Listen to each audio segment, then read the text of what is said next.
The Samayam Ganachari Kumaravargam are a group of 5 men who inaugurate the festival by tying a sacred thread called the kapu around their wrists at the beginning of the festival. They would live in the Dharmaraja Draupadi Amman temple for the entire duration of the festival and would only return home on completion of the festival after removing the sacred thread, the kapu, from their wrists. Their special status in the village lasts only for the duration of the festival, after which they would again resume their ordinary lives in the villages.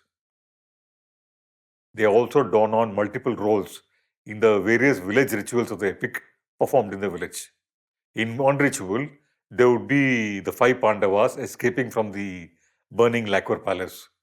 In another ritual, there would be Aravan sacrificing themselves to Kali to ensure victory for the Pandavas. In the final ritual of the killing of Duryodhana, there would be the 5 Kaurava warriors deputed to guard Duryodhana from Bhima.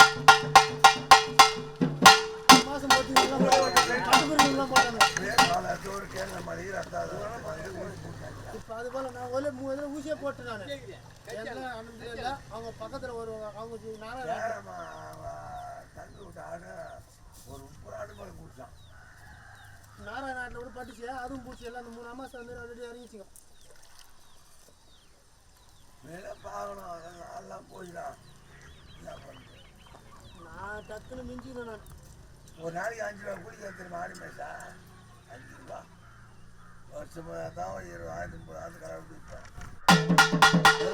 மாமூலை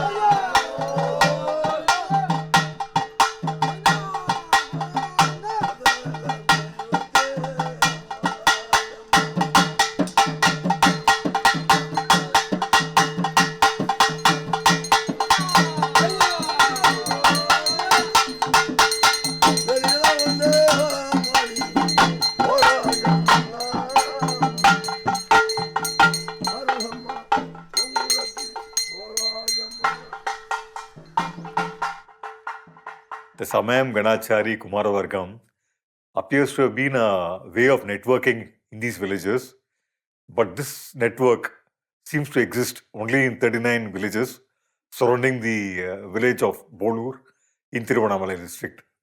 In this network around Bolur, it is mandatory that the Samayam Ganachari Kumaravargam of one village attend the Mahabharata festivals in the other 38 villages of the consortium. Now in most villages, excepting for those around Bolur, the Samayam Ganachari Kumaravargam are independent of each other, while still performing the function of the Samayam in their own villages.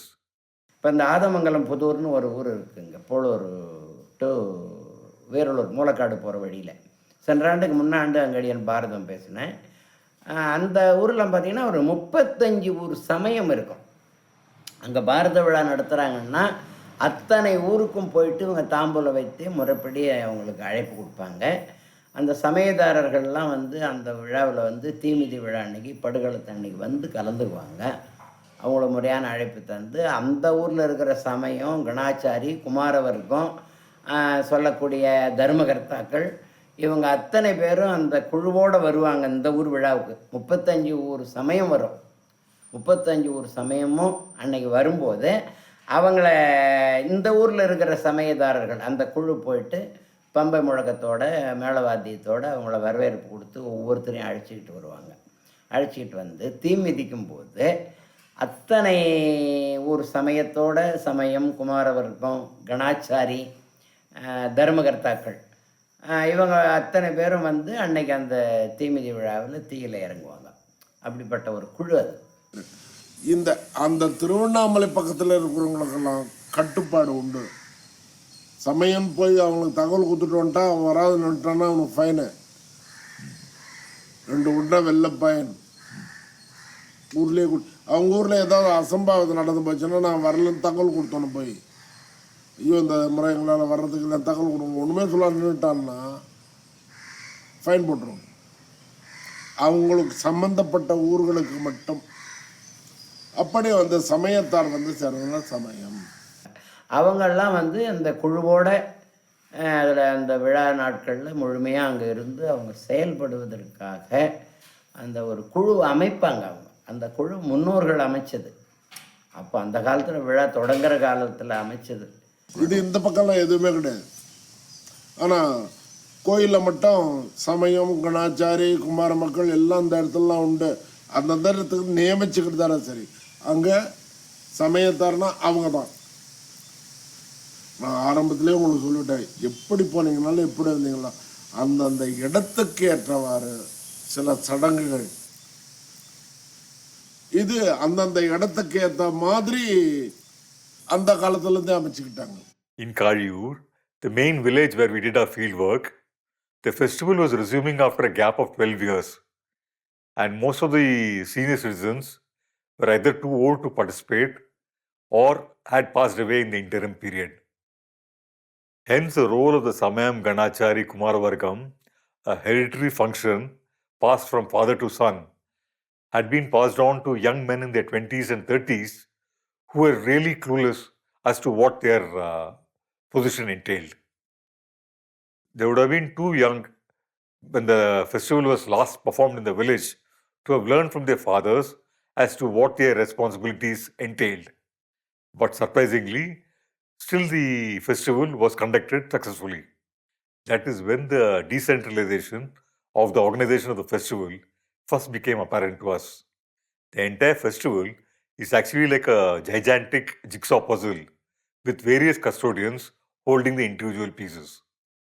Each day of the festival or each event had different sponsors who alone knew what had to be done on that particular day. And this right was very fiercely guarded. நாங்கள் வந்து இந்த 11 வருஷம், அப்போது எங்களுக்கு வயசு கம்மியாக இருக்கும்.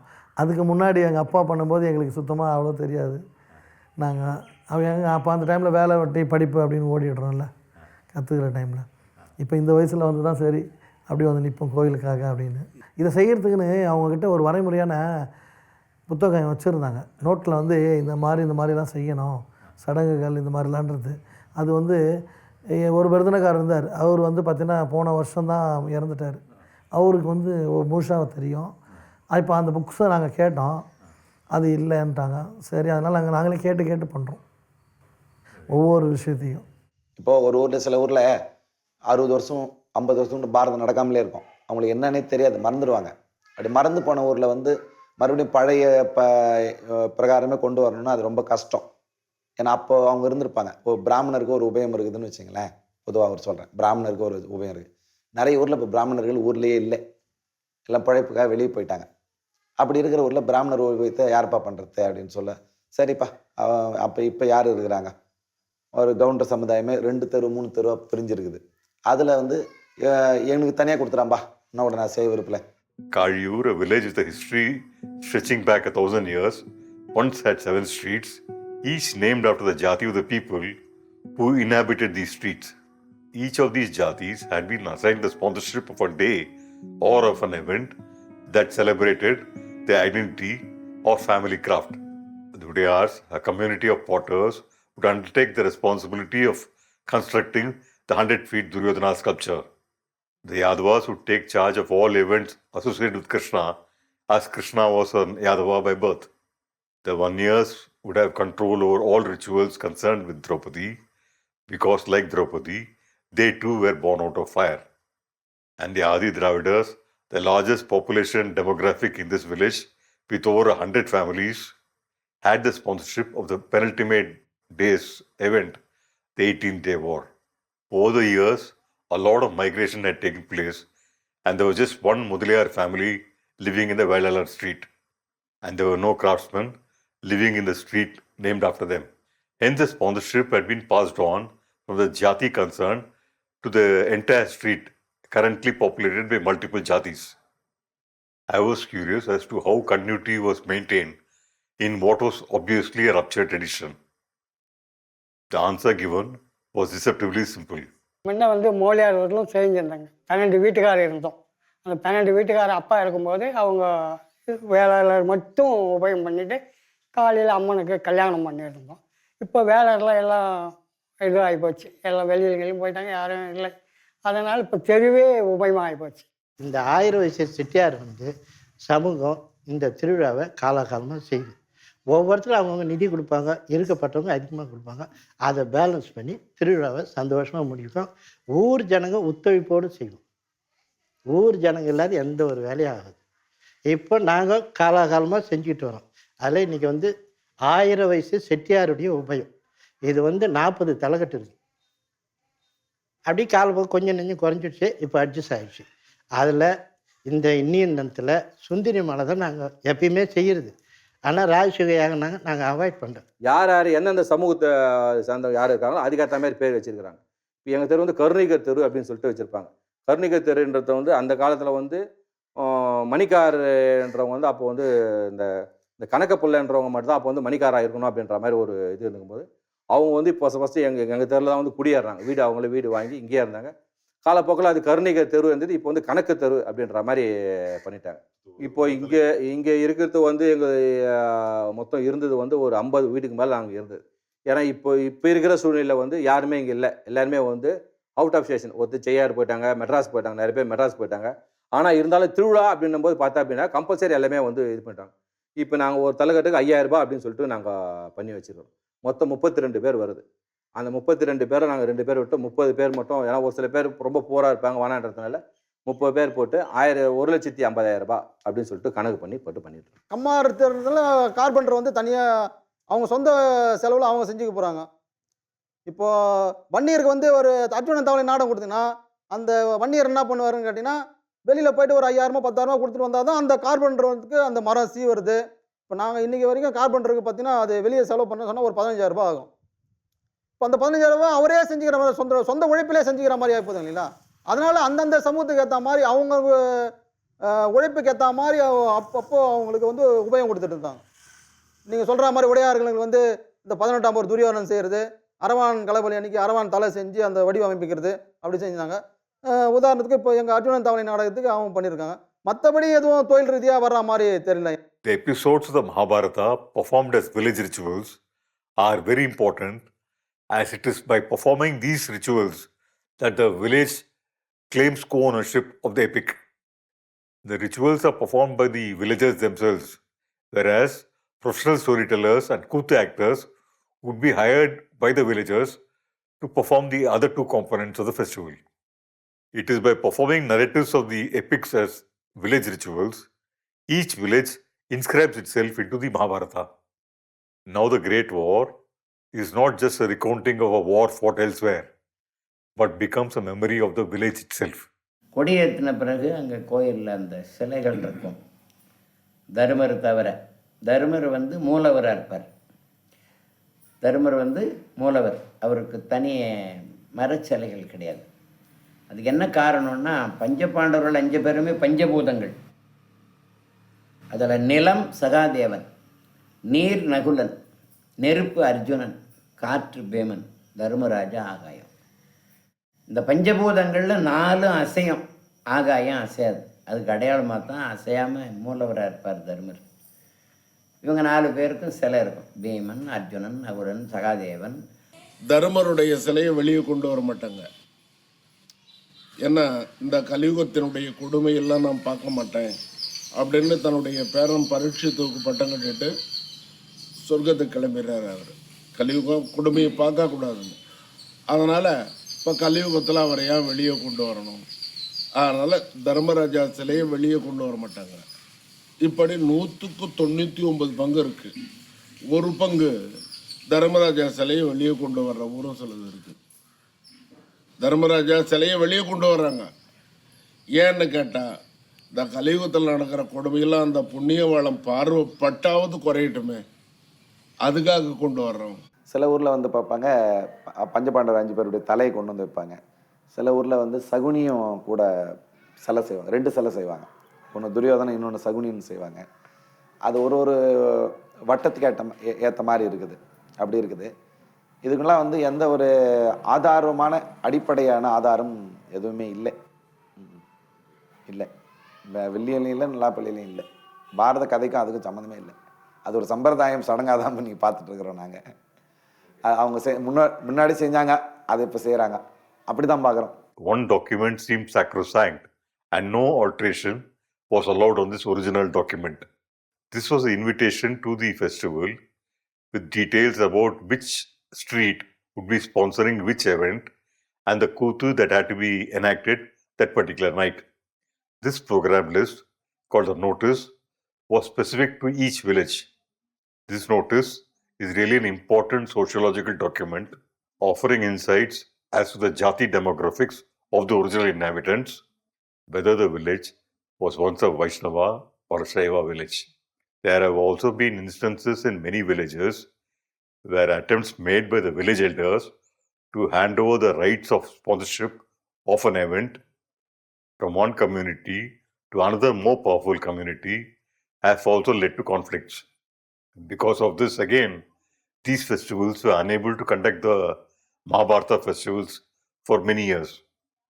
The Mahabharata festivals could only be conducted after these conflicts were resolved amicably.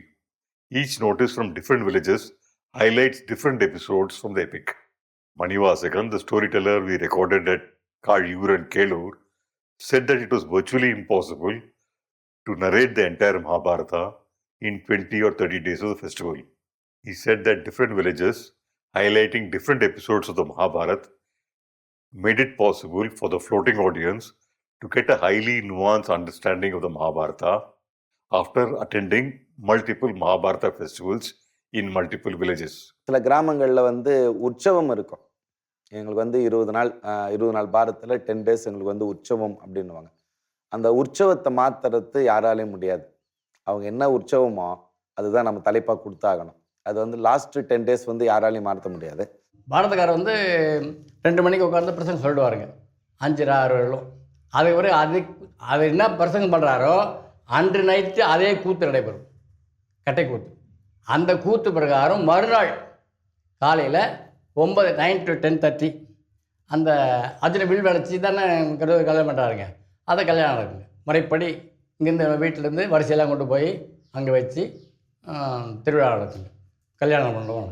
அந்த 20 நாள் பாரதத்தில் மட்டும்தான் இது நாடகமும் சொற்பொழிவும், பகலில் சொற்பொழிவும், இரவு நாடகமும் மேட்ச் ஆகும். முதல் உபயம் வந்து வேளாளர், அதாவது சைவ வேளாளர் மூலியாருங்க, அவங்களும் வன்னியர்ஸ் கொஞ்சம் பேர் இருக்கிறாங்க, அவங்க செய்கிறாங்க. 2வது உபயம் வந்து நாயுடு. 3வது உபயம் வந்து செட்டியார், பேர் செட்டியார். ஒரு 5-6 பேர் நாங்கள்லாம் போயிட்டாங்க, இப்போ ஒரே ஆள் செய்கிறாப்புல. பாஞ்சாலி துயில், பள்ளத்தூரில் இருக்கிறவங்க பாஞ்சாலி துயில் பண்ணுறாங்க, காலங்காலமாக அவங்க தான் பண்ணிட்டு வராங்க. 5வது உபயம் வந்து கம்மாளர் தெரு. கம்மாளர்னால் வந்து தச்சன், கருமா, அதில் கவுடருங்கிறாங்க, நாயுடுங்கிறாங்க. அந்த 5 ஜாதியும் சேர்ந்து அவங்க தபசு. 6வது வந்து அதான் கருணிகத்தில் சொன்ன மாதிரி அது கீச்சகவதம். 7வது கிருஷ்ணந்தூது யாதவர். கலைபலி கொடுத்து களம் புகுதல் மேட்டுத்தெருவில் இருக்கிறவங்க வன்னியர் மட்டும் பண்ணுறாங்க. இப்போ மேட்டுத்தெருலே வந்து பார்த்தீங்கன்னா செட்டியாரும் அங்கே தான் குடும்பம் இருக்கிறாங்க. அதனால் அந்த சமூகத்தை சேர்ந்தவங்க வந்து அவங்க மட்டும் அந்த செட்டியார் அவங்க பண்ணிடுறாங்க. இந்த இது வந்து மேட்டுத்தெருவில் இருக்கிற வன்னியர்கள் மட்டும் அன்றைக்கி கடைபலி கொடுத்து கர்ணம் மோட்சம் அப்படின்றத அவங்க அன்றைக்கி அந்த கூத்து அவங்க வச்சிடுறாங்க. வந்துட்டு ஆதி திராவிடர்கள்னு சொல்லிட்டு 18ஆம் போர் அவங்க நடத்துகிறாங்க. எப்பவுமே அவங்க தான் பண்ணுவாங்க. 18ஆம் போர் நைட்னா மறுநாள் காலையில் வந்து, அதாவது நேரத்துக்குலாம் இன்னும் முன்னே 12 மணிக்கு முன்னே படுகலம், சாயங்காலம் தீமிதி. There were 3 places which were once famous and would draw huge crowds for the Mahabharata festivals for the unique feature that they offered. People would visit the 100-day Arcot Mahabharata festival just to see the massive sculpture of Aravan erected for the festival. Manamati, a village of weavers, was famous for its nuleni, a ladder made from cotton, where each family in the village would weave a rung of the ladder needed for a ritual called Arjuna Tapas. And Uttaramerur, a village with a huge community of potters, was famous for its majestic Duryodhana sculpture. This made each festival unique to that particular village, and no 2 festivals were ever exactly the same.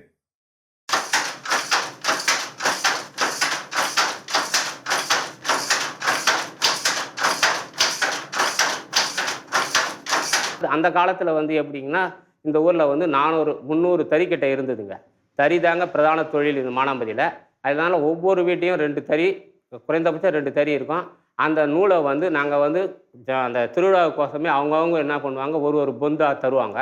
அந்த ஒவ்வொரு வீட்டிலேருந்தும் collect பண்ணி அந்த பொந்து, அந்த குறுக்க அந்த படி மாதிரி இருக்குது பாருங்கள், அதுக்கு பேர் வந்து அன்னக்கோல் சொல்லுவாங்க. அந்த கோலை வந்து அதுவும் பாவுக்கு யூஸ் பண்ணுற கோல் தாங்க. அதையும் தானமாக கொடுப்பாங்க. அதை கொடுத்து அதன் மூலமாக அந்த நூலை ஜாயின் பண்ணி அதன் மூலமாக தான் வந்து மரம் கட்டுறதுக்கு உதவி பண்ணுவாங்க. திருவிழா முடிஞ்சு ஒரு 4 நாள் பொறுத்து என்ன பண்ணுவாங்க, அது வரைக்கும் நெசவு தொழிலை செய்ய முடியாது. அந்த கோல் இருந்தால் தான் பாவே துவைய முடியும். அந்த திருவிழா முடிகிற காலம் வரைக்கும் பாவெல்லாம் துவைய மாட்டாங்க. திருவிழாவுக்கோசமே அந்த அளவுக்கு செய்வாங்க. அந்த இது பண்ணி திருவிழா முடிஞ்சோடனே எல்லாருக்கிட்டையும் அவங்கக்கிட்டையும் அதை இது பண்ணி கொடுத்துருவாங்க. அது மாதிரி வந்து ஒரு ஊரில் அந்த திருவிழானாலே நெசவாளருடைய பங்கு அது ரொம்ப திருப்திகரமாக செய்வாங்க. மற்ற ஊரில் எப்படி இந்த மானாம்பதி பொறுத்த வரைக்கும் அந்த நூல் அணிக்கு வந்து மிகவும் பங்கு ஏற்கிறது வந்து நெசவாளருந்தாங்க. இது மாதிரி செய்து நம்ம மரத்தை எவ்வளோ உயரதோ அந்த உயரத்துக்கு ஏற்ற மாதிரி நம்ம இது மாதிரி நூல் போட்டு கொம்பு குறுக்க போட்டு நம்ம செட் பண்ணினே வந்து நீட்டாக செய்து கட்டிட்டு அப்புறம் மரத்தில் ஏறி இதை கட்டிட்டு அதுக்கப்புறம் நாங்கள் அது உயரத்துக்கு ஏற்ற மாதிரி தூரமாக ஏறத்துக்கும் சைடாக ஏறத்துக்கோசம் கொஞ்சம் 50 அடி 20 அடி தள்ளி கட்டுவோம். கட்டிட்டு அதில் அர்ஜுனன் வந்து மேலே ஏறி தவந்துவார். The other important detail which emerged was that one season the festival were really cashless festivals. Each member of the village would not contribute cash for the festival, but rather would contribute with their own labor for a particular event. Now with most of the craftspeople of the village having migrated elsewhere, everything has to be outsourced, and the cost of conducting a festival can range between a sum of rupees 15 lakhs to 100 lakhs. Money for the festival is currently raised from the village revenue by leasing out the rights for fishing license and the selling of the produce of the village commons. This would be augmented by individual collections from each family in the village, which would contribute money for the event that their street had undertaken to sponsor in the festival. This is called Talaikattu, and each family's contribution can vary between 1,000 rupees to 3,000 rupees, depending upon the scale of the event which was being sponsored. The entire revenue for conducting this massive festival is raised from within the village itself, making this one of the largest independent theatre festivals in the world. There is also a tremendous sense of competition between the streets as to whose event in the festival was the grandest.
இப்போது இந்த விழாக்கு செலவு பண்ணுறதுன்னு வந்து பார்த்திங்கனாக்கா ஊர் சார்பில் வந்து நாட்டாமக்காரர்கள் பொது செலவுகளை அவங்க செய்யணும். ஊரில் வரக்கூடிய அந்த வருமானத்தை வச்சு பொதுவாக வரக்கூடிய டொனேஷனை கலெக்ட் பண்ணி, அப்புறம் இந்த வாத்து ஏலம், புளியாமரம் ஏலம், மற்றபடி இந்த மீன் மச்சை ஏலம், ஏரி ஏலம் இதெல்லாம் வச்சு ஓரளவு பண்ணிடுவாங்க. அந்த செலவு வரைக்கும் பொது செலவுன்றது பார்த்திங்கன்னா ஒரு 7லேருந்து ஒரு 8 லட்சம் வரைக்கும் செலவாகும். இது இல்லாமல் வந்து பார்த்திங்கன்னா உபயதாரர்கள் அந்த இருக்கக்கூடிய ஒவ்வொரு ஜாதி பிரிவு தகுந்த மாதிரி அவங்க செலவு பண்ணுவாங்க. குறைஞ்சபட்சம் 1.5 லட்சத்துலேருந்து அதிகபட்சம் 3 லட்சம் வரைக்கும் செலவு பண்ணுவாங்க. இப்போ ஆவரேஜாக வந்து பார்த்திங்கன்னா இந்த 10 நாள் கூத்து உபயதாரர் 2 லட்சம்னு போட்டால் கூட அதுவே 20 லட்சம் வந்துடும். இப்போ நாங்கள் பொதுவாக பண்ணக்கூடிய செலவு அது ஒரு 8 லட்சம், 28 லட்சம். அதுக்கு மேலே போகும். ஆமாம், அதுக்கு மேலே ஒரு 2-3 போகும். அந்த 18ஆம் ஊர்வலன்றது எங்களுடைய உபயம். அதுக்காக நாங்கள் வந்து வீட்டுக்கு வந்து ஒரு 700 ரூபாய் அப்படின்னு கணக்கு பண்ணி ஒரு 75,000 ரூபாய் வசூல் பண்ணி அந்த திரௌபதி அம்மனுக்கு செலவு பண்ணுவோம். சாத்துப்பிடி செலவு, நல்லா நல்லா பிரம்மாண்டமாக சாமி ஜோடிப்பு, வான வேடிக்கை, மேலதாளம். 5 வீட்டுக்கார் வந்து ஒரு அரவான் தலை உபயதாரம் எடுத்து பண்ண முடியாது. சராசரியாக பார்த்தீங்கன்னா ஒரு உபயம் பண்ணால் கூட குறைஞ்சபட்சம் பண்ணால் கூட இன்றைக்கி இருக்கிற சூழ்நிலைக்கு ஒரு ரூபா 1 லட்சம் ரூபாய் தான் ஆகும். இப்போ எங்கள் மொத்தத்தில் நாங்கள் உடையார் சமுத்திரம் ஒரு 8 பேர் தான் இருக்கோம். அதனால் எங்களால் ஒரு உபயம் பண்ண முடியாது. அரவான் என்னன்னு கேட்டிங்கன்னா நீங்கள் சொல்கிறது கரெக்டுங்க. இப்போ குழவனாருக்கு ஒரு அரவான் தலை உபயம் கொடுக்குறாங்கன்னா, ஏன்னா அந்த அரவான் தலைக்கு என்னென்ன செலவு, அது எப்படி பண்ணணுன்றது வடிவமைக்கணும், துரியோதனை எப்படி செய்யணும், அந்த காளி சிலை எப்படி செய்யணுன்றது வந்து அவங்களுக்கு வேலை சுமை குறைக்கிறதுக்காக இப்போ அந்த பட்ஜெட் வந்து அவங்க செய்கிறதுனால அவங்களுக்கு ஒரு 20,000 ரூபாய் மீதிப்படும். இதே வேறு கம்யூனிட்டி கொடுத்தா அந்த 20,000 ரூபாய் அவங்க கைவிட்டு காசு கொடுக்குற மாதிரி இருக்கும். அதனால் அந்தந்த மரபினருக்கு ஏற்ற மாதிரி அந்தந்த உபயம் அப்படி அப்படியே ஒதுக்கிட்டாங்க ஐயா. ஆடம்பரம் கிடையாது, அப்போல்லாம் சிம்பிளாக நடக்கும். ஆடம்பரங்கள்லாம் ஒன்றும் இது கிடையாது. அவங்களும் ஆடுறவங்களும் ஒரு ஆடம்பரமாக இருக்காது, சிம்பிளாக இருக்கும். எல்லாமே இதுவாக நடந்துட்டு போகும். இந்த மாதிரி லைட்டு, போக்குவரத்து அது எல்லாம் ஒன்றும் கிடையாது. ஒரே லைட்டு பாரதிக்காரங்க ஒரு லைட் அங்கே வச்சுருப்பாங்க ஆடுற இடத்துல. அது பெட்ரோல் பாக்ஸு, எலக்ட்ரிக்கெல்லாம் கிடையாது. அப்போது பெட்ரோல் பாக்ஸு ஏற்றி வைப்பாங்க, கயத்தில் ஏற்றி மேலே கட்டி வச்சுருப்பாங்க. அப்போ ஒரு 2 மணி நேரம் ஒரு தடவை அது காற்று அடிச்சுட்டு அந்த லைட் பிரகாசம் லைட் வரத்துக்கு அதை ஓட்டு கட்டி வர அதெல்லாம் அங்கே ஆடுற வழக்கம். இப்போ லைட் வந்தாச்சு, லைட்டில் பைக்கு எல்லாம் அது. அப்போல்லாம் பைக்கு எல்லாம் ஒன்றும் கிடையாது. அவங்க குரலே பைக் ஆட்டவே இருக்கும். அப்போது எங்கள் கிராமம் போட்டு செய்யறதுனால இவங்க செய்யறது கூட நம்ம இவங்கள கூட அதிகமாக செய்யணும். இப்போது நைட்டு செஞ்ச உபயம் வந்து மரகோணத்துலேருந்து இட்டுன்னு வந்து அந்த லைட் செட்டிங் போட்டு செஞ்சாங்க. அது 60,000 ரூபாய் அதுக்கு இட்டுன்னு வந்து எடுத்துன்னு போய் செய்யறதுக்கு. எல்லாருக்கும் கூட யாருக்கு அதிகமாக இருக்குது, யாருக்கு நல்லா செஞ்சு இருக்குதுன்றதுனால இப்போ வான வேடிக்கை வந்து பாண்டிச்சேரிலேருந்து வர வச்சு வெடிச்சாங்க. நேற்று எஸ்டிமேட்டு எதுவுமே இதுவும் லோக்கல் கிடையாது, எல்லாமே பார்த்தீங்கன்னா வெளி தான். இப்போ யாருமே சிம்பிளாக பண்ணுறது இல்லை. அதுக்கு முன்னாடி இருந்தவங்க சிம்பிளாக பண்ணாங்க, இப்போ நல்லா எல்லாம் கிராண்டாக பண்ணுறாங்க. எல்லாம் பூத்துறா, பூ அலங்காரம் பண்ணுறது, வான வேடிக்கை நல்லா அதிகமாக செலவு பண்ணுறதெல்லாம் இப்போல்லாம். முன்னெல்லாம் இப்போ வருமானம் எல்லாருக்கும் அதிகம். இப்போது எல்லா கிராமத்தில் விட வருமானம் நல்ல வருமானம். இப்போ அதனால் அவங்க வசதிக்கு ஏற்ற மாதிரி தெருக்காரு அதிகம் பணம் வசூல் பண்ணி நல்லா பண்ணுறாங்க. There is also a tremendous sense of competition between the streets as to whose event in the festival was the grandest. And the tension of past fights and past enmities would be constantly simmering below the surface, flaring up suddenly. The flow of the festival seems to embrace all this in its stride, and more such incidents subsided, maybe to be resumed once the festival is over. The venue of the current festival in Kazhiur was again a narrative of a past conflict. There were 2 Dharmaraja Draupadi Amman temples at Kazhiur, one older dilapidated structure and another newer temple, which was the venue of the current festival. Dharmalinga உடையாரும் இருந்தாருங்க, அவர் சொந்த land. அந்த லேண்டில் அந்த கோயில் அவர் கட்டி பராமரிப்பு பண்ணாருங்க. திருவிழாவுக்கு மட்டும்தான் ஊர் ஆளுங்க போவாங்க தவிர நித்தி வழக்கேற்றுறது, அபிஷேகம் பண்ணுறது எல்லாம் அந்த தர்மலிங்க உடையார் வம்சம் அதை பண்ணிட்டு இருந்தாங்க. அந்த புளிய மரம் கொஞ்சம் காலி லேண்டு தானால புளிய மரம்லாம் வச்சு வளர்த்து அவங்க அந்த புளிய மரத்தினுடைய பலனை அந்த மகசூலை அவங்க அனுபவித்தாங்க. அதை வந்து சில ஊர்காருக்கு இது வந்து கோவில் பொதுன்னு நினச்சிட்டாங்க. அவங்க பட்டா லேண்டுன்னு தெரியாத பொதுன்னு நினச்சதுனால இது புளிய மரத்தை ஏலம் விடணும் அப்படின்னு கொண்டு போகிறப்போ இல்லை இது எங்களுக்கு பட்டா லேண்டுன்னு சொன்ன பிற்பாடு அவங்க கோர்ட்டுக்கு போயிட்டாங்க 2 பேருமே. கோர்ட்டு போன பிற்பாடு கோர்ட்டில் தீர்ப்பு வந்து தர்மலிங்கோடைய பட்டா தான் கரெக்டு, அது பிரகாரம் தான் அது அவங்களுக்கு தான் மகசூல் போகும்.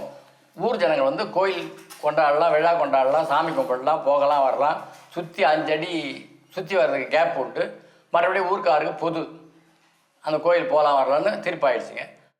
The fight over the temple was irreconcilable and was taken to court. The man who owned the land on which he had built the temple was able to establish that he was a rightful owner of the land and hence had all the rights to its produce. The court still had to determine as to who legally owned the bronze sculptures in the temple, and the landowner was asked to hand over these idols to judicial custody till the judgment could be made. இங்கே வரதக்குட்டி முதலியார்னு சொல்லிட்டு அவருடைய தகப்பனார், அவர் தான் வந்து அப்போ இங்கே இது தலைவராக இருந்தார். அவங்கெல்லாம் அதுக்கப்புறம் பேசி இங்கே வந்து பிள்ளையார் கோயிலில் வந்து அந்த விக்கிரகங்கள் மட்டும் இங்கே இருந்தது. ஜட்ஜி வந்து அமீனா அமிச்சிட்டார், அந்த விக்கிரகங்களை கோர்ட்டில் ஒப்படைக்க வேண்டியது தீர்ப்பு முடிவு வரைக்கும் அப்படின்னு சொல்லிட்டு. அந்த அமீனா வந்து அந்த விக்கிரகத்தை எடுத்து அந்த வண்டியில் வச்சு குளக்கரை வரலாம் ஒரு 100 கஜம் போயிடுத்துங்க. போன ரொம்ப 2 பெண்கள் மேலே தெய்வம் வந்து ஓடி அந்த மாட்டை பூட்டை தெரிச்சு விட்டுட்டு இவங்களே வண்டி இழுத்து வந்தாங்க. இழுத்து வரப்போ அந்த அமீனா கடானை கழட்டிட்டான். கடானி கழட்டியும் ஒரு 50 கஜ தூரம் அந்த வண்டி சக்கரம் விழாமல் அந்த விநாயகர் கோவில் வந்ததுங்க. வந்துட்டு அந்த 2 பெண்களும் அந்த விக்கிரகம் எடுத்து கோயிலில் வச்சுட்டு அப்புறம் கோவிந்தான்னு சொல்லிட்டு கீழே விழுந்துட்டாங்க. அதுக்கப்புறம் ஜட்ஜிக்கிட்ட போயிட்டு அமீனா சொல்லியாச்சுங்க, இது மாதிரி அந்த கோயில் நடந்த சம்பவம் நடந்தது, ஆகையெல்லாம் நம்ம கொண்டு வர முடியாத மாதிரி தெரியுதுங்க எனக்குன்னு. அப்போ ஜட்ஜி சொல்லிட்டாரு, அந்த ஊர் தெய்வங்கள் வெளியே விட்டு வெளியே வர விரும்பலை, ஆகையெல்லாம் அங்கேயே இருக்கட்டும், தப்பு கிடையாது அப்படி சொல்லிட்டாருங்க. அந்த சாமி எடுத்தும் அங்கே வச்சதுனால சரி இந்த இடத்துல நாம் கோயில் கட்டலாம் வானான்னு சொல்லிட்டு அதுக்கப்புறம் இங்கே இருந்த பெரியவர்கள்லாம் எல்லாமே சேர்ந்து வந்து அந்த இடத்துல கோயில் கட்டி ஆரம்பித்தாங்க. As idols were being taken out of the village, the oracle in the village suddenly went into a trance and declared that she would not let the idols leave the village. The landlord just withdrew from the fight and handed over the idols to the village, which are currently installed in the new temple. This gesture by the landowner again restored peace in the village, and the court case was withdrawn amicably by both parties concerned. Every day on the festival, one could see on the sideline numerous minor altercations between the participants. None led to anything serious, and the flow of the festival itself was not interrupted. The Mahabharata festivals of Tamil Nadu would start usually on a leisurely note, with only storytelling sessions being conducted in the afternoon. The storytellers would start narrating the epic from way before the crucial antagonists, Pandavas and the Kauravas, were born. They start their narration virtually from the birth of time or of the world as we know it. What they're doing is presenting their audience with both the context of the Great War and the performance that they're currently engaged with.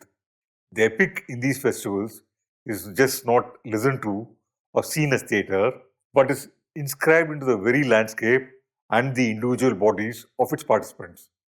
The narratives of the epic performed as village rituals play an important function in this respect.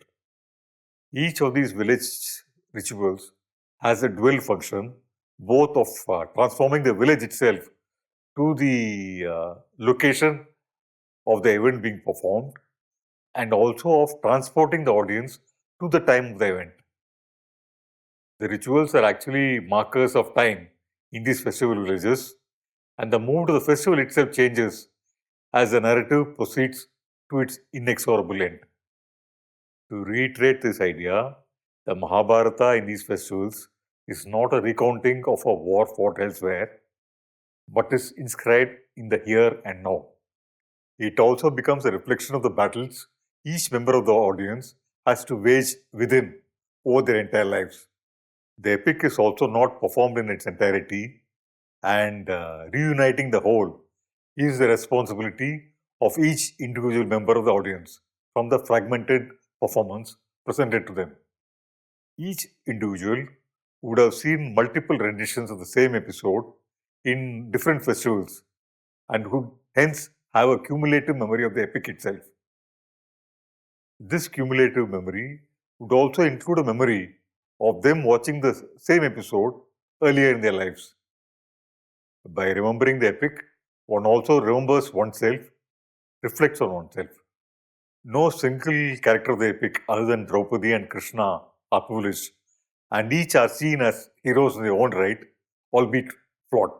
The Kattekaran, the Sutradhar, or the stage director would constantly remind the audience of this and would critique the principal protagonists of each particular episode. This fact, combined with the fact that in the village rituals, the people don on roles of multiple characters of the epic, gives the audience a multi-dimensional, multivocal, almost polyphonic perspective of the epic.